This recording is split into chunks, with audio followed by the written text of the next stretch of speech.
Recently, our client Tommy met his banker to discuss continuing his father's restaurant legacy. In us, he found a partner that understood the importance of passing the torch. First Horizon Bank. Let's find a way. Go to firsthorizon.com/Tommy. This morning in the Atlanta airport, no one's missing a meal on Mac Wilburn's watch. With 11 restaurants to serve passengers, he's got dining for every destination. And it all started when Mac talked with First Horizon Bank about opening a franchise in the airport. Now it's open for business and cleared for takeoff. First Horizon Bank. Let's find a way. Go to firsthorizon.com/Mac. First Horizon Bank, member FDIC. Hello again, thanks for joining us. This is Astronomy Daily. My name is Andrew Dunkley, your host, and coming up on today's edition, Artemis-1 at last off the ground and headed to the moon. We'll talk about that at length, and joining us will be Professor Fred Watson. We're also going to look at the potential of hibernation for long-haul space travel, and the meteorites that bombarded Mars in its early days may have carried enough water to create oceans. And Apple, the makers of mobile phones and tablets and all that other jazz, are about to offer SOS technology in their latest phone systems. All that coming up and much, much more on this edition of Astronomy Daily. Astronomy Daily, the podcast, with your host, Andrew Dunkley. Yeah, good to be with you. And joining us again is Hallie, our AI reporter. Hi, Hallie. Hi, Andrew. Great news about Artemis-1. Yes, indeed. We're going to hear a lot more about that over the course of the next few minutes. I hear you got your name on board. Yeah, that was nice. I was alerted to it by a Space Nuts listener who said they were offering boarding passes for Artemis-1. I mean, doesn't mean you got to go on the craft itself, it's unmanned, but you got your name on it. So I applied and was accepted. So yeah, my name is hurtling towards the moon as we speak. It must be nice to be a part of history. Oh, I haven't really thought about it that way. I just thought it was a nice publicity stunt, but yeah, it was good to be a part of it. What's happening in the news, Hallie? And I'm pretty sure I know what your first story is. At last, NASA has sent its colossal next-generation rocket into space for the first time on Wednesday. The Space Launch System rocket, or SLS, took off at 1:47 a.m. Eastern Time from Cape Canaveral, Florida, signaling the start of a bold new era for the U.S. government's space program. It also marks a major success for NASA's Artemis program to return to the moon, which has been plagued by years of delays, development mishaps, and billions of dollars in budget overruns. During the past few months, both hurricanes and technical difficulties caused launch delays, including 2 scrubs. And Andrew, you and Professor Fred Watson will reveal a few more things about the missions shortly. The James Webb Space Telescope has spotted a blazing cosmic hourglass filled with vibrant colors and hiding a fledgling star, or protostar, at its heart. The formation within the Taurus star-forming region and the protostar within it has been hidden to telescopes by a dense, dark cloud of gas and dust known as L1527. The formation is only visible in infrared light, thus making it an excellent target for the near-infrared camera, NIRCam, aboard the James Webb Space Telescope. Astronomers hope that examining the cosmic hourglass-shaped formation will help illuminate the processes occurring around the protostar, which is itself hidden from view at the neck. The observations could also help explain how infant stars reach adulthood, according to a statement from the Space Telescope Science Institute in Maryland, which operates the telescope. The Infosys Prize 2022 event was held at the Infosys Science Foundation premises in Bangalore on November 15. The Infosys Prize is awarded by the Infosys Science Foundation, ISF, a not-for-profit trust set up in 2009.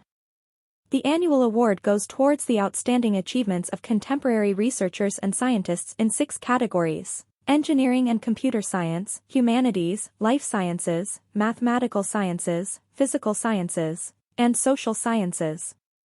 Panels of jurors comprising world-renowned scholars and experts shortlisted the winners of the Infosys Prize 2022 from 218 nominations. Each prize consists of a gold medal, a citation, and a purse of $100,000. The award intends to celebrate success in research and stand as a marker of excellence in these fields. We won't run through the long list of winner, but we congratulate them on their achievements. And China has launched a Long March 6A carrier rocket to send a multi-role satellite into orbit, according to China Aerospace Science and Technology Corporation. The state-owned space contractor said in a news release that the rocket blasted off at 6:52 a.m. at the Taiyuan Satellite Launch Center in Shaanxi Province and transported the Yunhai 3 satellite into its preset orbit. The satellite is tasked with surveying atmospheric, marine and space environments, providing data to support disaster prevention and mitigation efforts, and carrying out scientific experiments. The launch mission marked the 448th flight of the Long March rocket family, and the country's 49th space missions this year. More than 60 rocket launches have been scheduled in 2022. And that's the news, Andrew. Okay, jam-packed there. Hallie, we'll catch you before the end of the show. And not surprisingly, we're all pretty excited about the launch of Artemis-1 after many, many delays. And I caught up with Professor Fred Watson earlier. This is a piece of a segment that you'll hear at length or in full on the next edition of Space Nuts, where we discuss the fact that they finally got this puppy off the ground. Indeed, they have the trial run for the first return of humans to the moon. Artemis-2 will send a human crew on more or less the same trajectory that Artemis-1's going on. It put them in orbit around the moon. And Artemis-3, we hope, will be a lunar landing, perhaps by 2025 or so. But yeah, Artemis-1, a dress rehearsal for human flights returning to the moon. It blasted off at 5:47 p.m. our time here in Sydney. Here in New South Wales, and with all the spectacular and hold your breath stuff that we're used to when we watch rocket launches. Yeah. And there was actually a hold up. There was a hold again because of suspected hydrogen leak. There were some engineers went and torqued up one of the joints with their spanners, which I think stopped the leak. There was an Ethernet connection, which was also a bit faulty. So that they put short holds into the countdown. But 5:47 our time, whatever time that is in the rest of the world. It was fantastic. I watched all afternoon, but I had to go into the ABC studio in at the critical time. Right. So I couldn't watch the video. But when I left the studio and I was driving home, I had it playing in the car radio. I wasn't watching, of course, but the audio was coming through. And the liftoff was just as I was crossing the Sydney Harbour Bridge. It was an epic moment. There was a rainbow in the background, Andrew. It was all there. It was fabulous stuff. Yeah, it was 6:47 Greenwich Mean Time, Yeah, that's right. 1:47 local time, AM, I think, and 7:47 CET. I'm just trying to remember what that stands for, but anyway. It's a 25-day mission, this one. Yes, that's right. So at the moment, the status is that the launch sequence went perfectly. All the stuff that it had to do, having attained space, the boosters blowing away, the emergency abort rocket being jettisoned, lots of fairings being jettisoned, then the core section of the SLS, the Space Launch System rocket, falling away, and unlike the Falcon 9s, which we're used to seeing returning to be reused, this one's ditched in the Atlantic Ocean with its 4 RS-25 engines.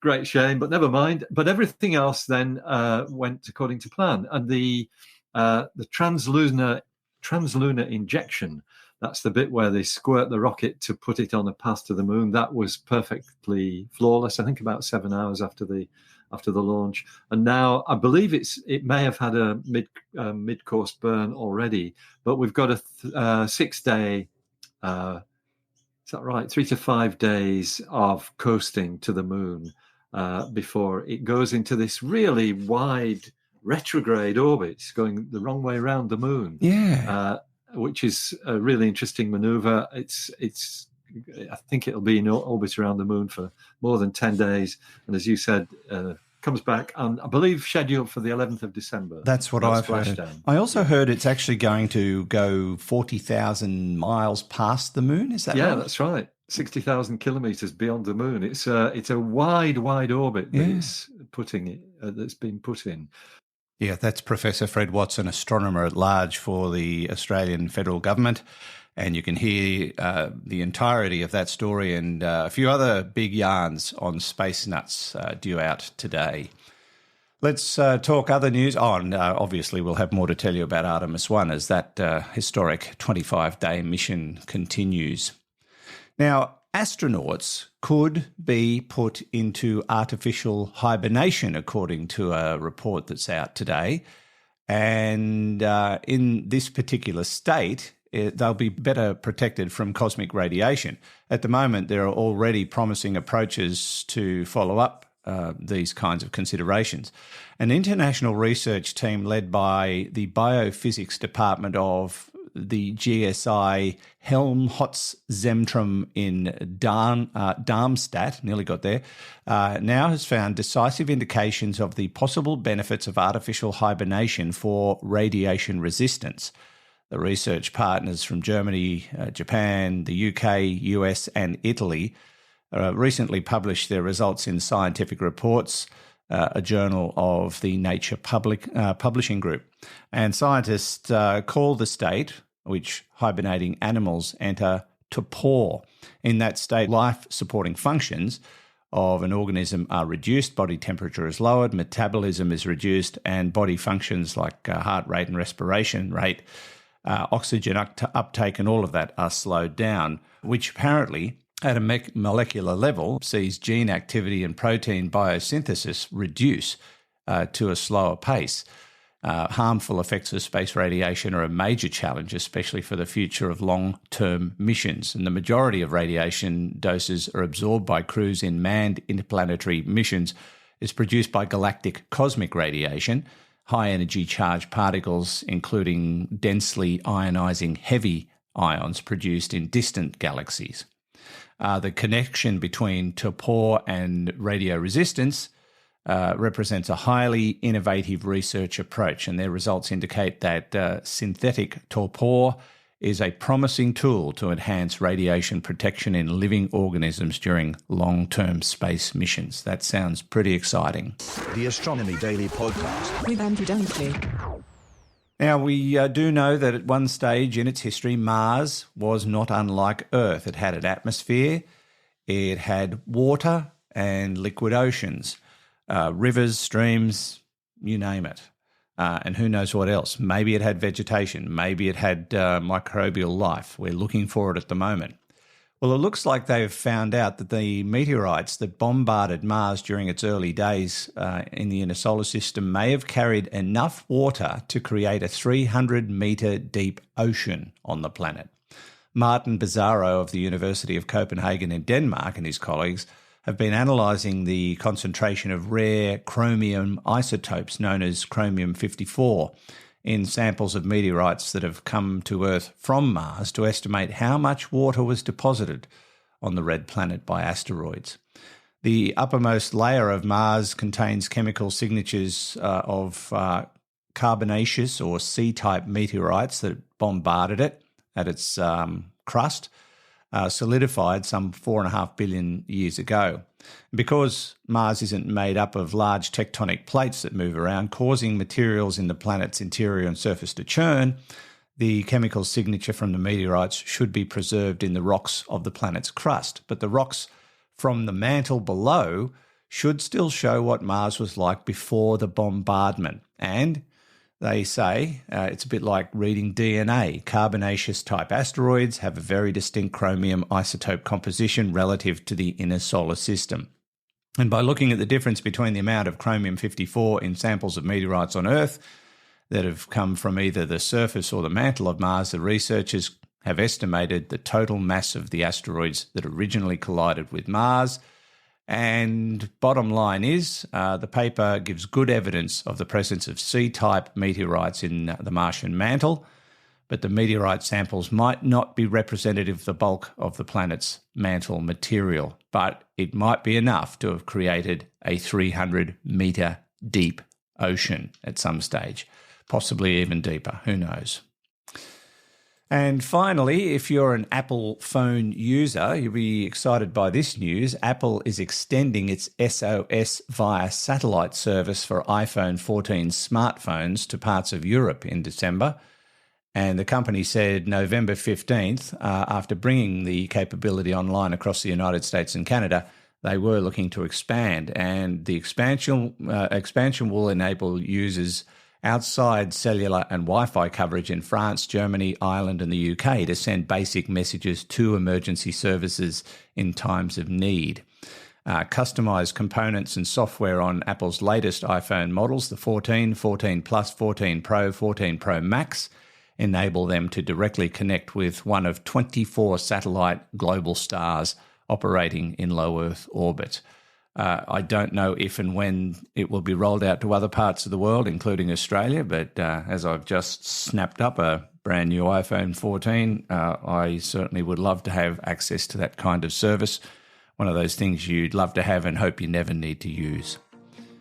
Now, if you want to catch up with those stories and more, you can log on to a new URL, astronomydaily.io. That'll take you straight to the Astronomy Daily newsletter, and you can subscribe to that and get it to your inbox every day free of charge. You can also look up all this information and more at the Space Nuts website, spacenuts.io. Don't forget to leave your reviews for Astronomy Daily on your favourite podcasting platform. Anything before we go, Hallie?